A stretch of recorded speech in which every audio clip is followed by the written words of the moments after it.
The race that never ends. നഗരം ഉണരും മുൻപേ ജോൺ ഓട്ടത്തിലായിരുന്നു. ഇമെയിലുകൾ, ടാസ്കുകൾ, ടാർഗറ്റുകൾ. സൂര്യനുദിക്കും മുൻപേ അവന്റെ ജീവിതം ആരംഭിച്ചു. അവന് പ്രഭാതഭക്ഷണം പോലും അതിരാവിലെയുള്ള ഓട്ടത്തിനിടയിൽ തിരികെ കയറ്റിയ മറ്റൊരു ഡെഡ്ലൈനായിരുന്നു. ഓഫീസിലേക്കുള്ള യാത്രകളിൽ പോലും വിശ്രമമുണ്ടായിരുന്നില്ല. അപ്പോഴും അവൻ മൊബൈലിൽ ജോലി തിരക്കിലായിരുന്നു. അതവന്റെ കയ്യിലെ മറ്റൊരു സ്കോർ ബോർഡായിരുന്നു.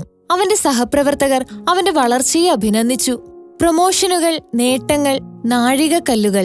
എന്നാൽ ജോണിന് ജോലിഭാരം കൂടുന്നതായി മാത്രം അനുഭവപ്പെട്ടു. ലോകം അവനെ വിജയമായി കണ്ടു. എന്നാൽ അവന് അതിലൊന്നും സന്തോഷം കണ്ടെത്താനായില്ല.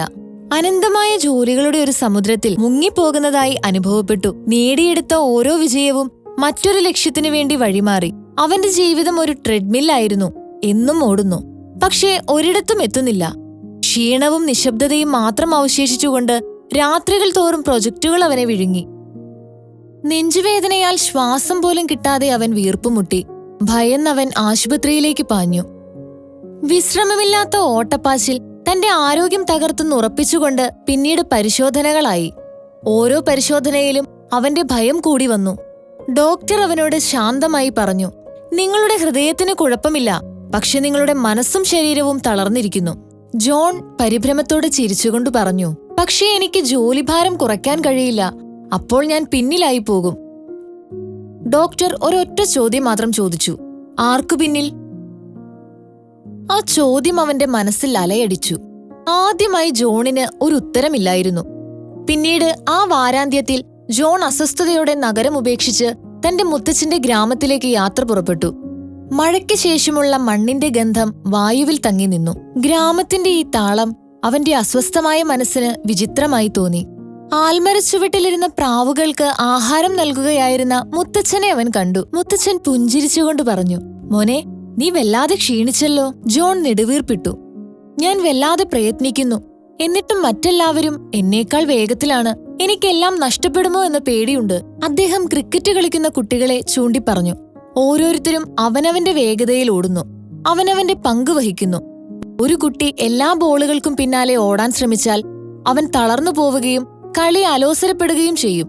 ജീവിതവും സമാനമാണ്. ജോൺ മെല്ലെ ചോദിച്ചു, അപ്പോൾ എന്താണ് ജീവിതം? മുത്തച്ഛൻ ലളിതമായി മറുപടി പറഞ്ഞു, ജീവിതം അതൊരു മത്സരമോ സ്കോർ ബോർഡോ അല്ല, വെറും ജീവിതം.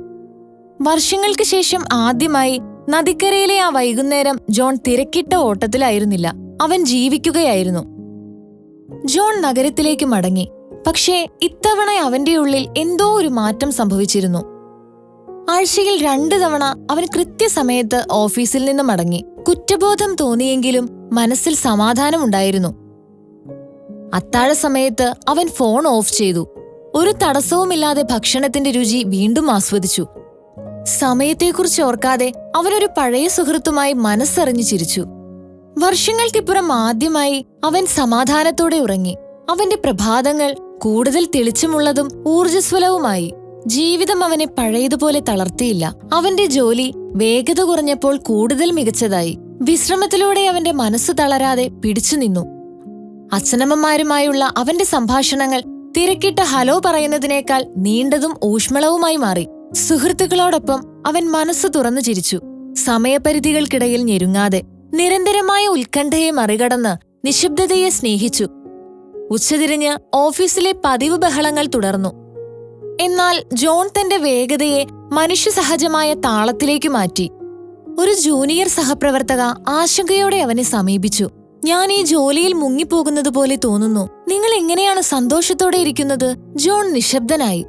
ആൽമരവും പ്രാവുകളും ക്രിക്കറ്റ് പന്തിന് പിന്നാലെ ഓടുന്ന കുട്ടികളും അവന്റെ മനസ്സിലേക്ക് വന്നു. അവൻ അവളോട് ശാന്തമായി പറഞ്ഞു, അവസാനമില്ലാത്ത ആ ഓട്ടം ഞാൻ നിർത്തി.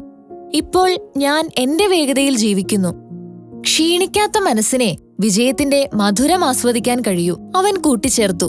ആ വൈകുന്നേരം വീട്ടിലേക്ക് നടക്കുമ്പോൾ എന്തോ ഒരു മാറ്റം സംഭവിച്ചതായി ജോൺ തിരിച്ചറിഞ്ഞു. അവൻ ഒട്ടും പിന്നിലായിരുന്നില്ല. അവൻ ആ മത്സരയോട്ടത്തിൽ നിന്ന് ഒഴിഞ്ഞു മാറിയതേയുള്ളൂ. ആദ്യമായി അവൻ ലക്ഷ്യങ്ങൾക്ക് പിന്നാലെ പാഞ്ഞില്ല.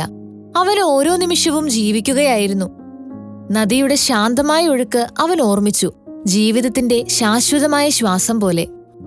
ആദ്യമായി ജോൺ ഒരു മത്സരയോട്ടത്തിലായിരുന്നില്ല. അവൻ സ്വസ്ഥമായി ജീവിക്കുകയായിരുന്നു.